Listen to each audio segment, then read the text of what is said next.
Hi mga ka-rockers, this is Runner Rocky and back again with Ken Chan. Yes. Salamat ulit Oo nga. na kasama ako ulit sa vlog nito. Yes, isa ka sa favorite ng vlog ko. Talaga? Oo, isa ka sa mga dami kong mga picture and nag-request yung mga fans lagi. Na. Oh wow, salamat. Thank you, Rob. First of all, gusto kong, ang ganda ng outfit mo ngayon. Yung look. Yung look? Yung Oo, look ba? yung look. Hindi ka talaga mukhang ka na. Iba-iba yung Salamat, look. thank you, So, is this yung look mo ba para sa bagong teleserye or para saan siya? Para sa bagong teleserye na gagawin namin, na ginagawa na namin actually. Yes. Ongoing na yung One of the Base. Kasama ko si Rita Daniela dito. One of the Base po, mapapanood niyo yan sa GMA Telebabad, sa GMA gabi-gabi. Gabi-gabi na. And excited kami because it's a romantic comedy. And gusto namin i-showcase dito yung kilig, yung ma-inspire yung mga tao, and at the same time, tumawa at tumalakak sila. Kasi kasama namin dito sila Mr. Rodrigo Colade, Ami Austria, Melanie Marquez, Tonton Gutierrez, Gastone Alarcon, Maureen Narazabal, Joyce Ching kasama din namin dito. Parang reunion project. Oo nga eh. Tapos, kasama din dito si Mr. Arch Elemancio, si Buboy Villar, kasama din si Isa sa Buboy magaling na komedyante, di ba? Tapos, kasama din namin dito si James Teng and si Kenneth Medrano, yung mga base ng Bulaga.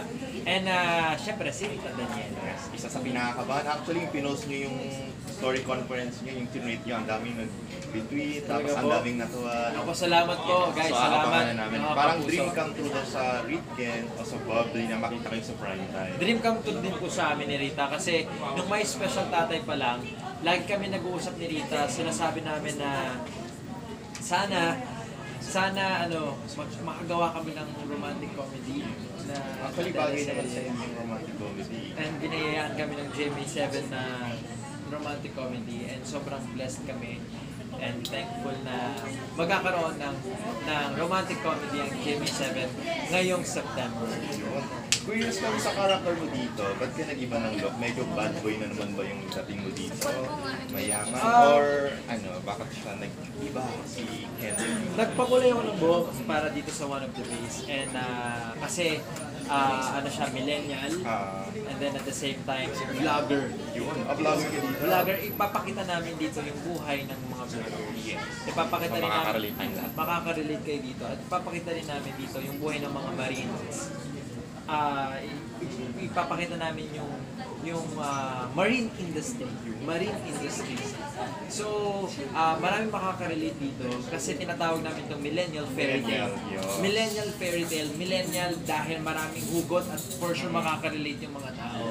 And at the same time, pinaka-happy ako dito kasi ibabalik namin yung 90s feel. Yun, mga batang 90s. Yung mga batang 90s dyan. Ako kasi batang 90s Ako din, batang 90s. Diba? Yeah. So, ibabalik namin yung feel-good Feel yung mga good feel-good stories, series. series, nung 90s, lalo, especially yung mga pelikula, babalik natin yan and happy ako dahil yung magiging song ng One of the Base. Anong song ng One of the Base? Hindi pa namin pwedeng sabihin, Pero original composition siya. hindi, revive siya Na kayo ang kumanta. na kami kakanta ni Rita Daniela na from 90s love song. So, kahit ako nung narinig ko, kinilig ako, sabi ko, ang ganda ng song.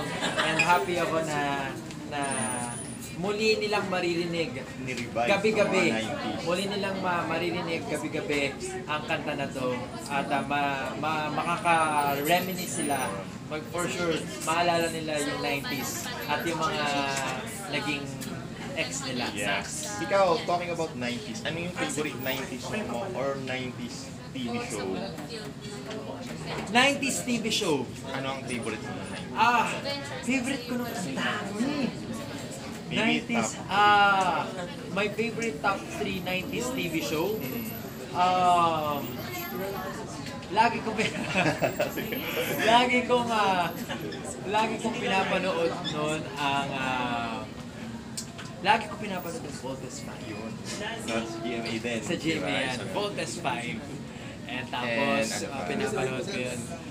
Di ba, yung pag narinig na natin yung tan-tan-tan-tan, tan tan. Parang lahat, hindi kompleto ang 90s childhood natin. Walang ball, spike, di ba?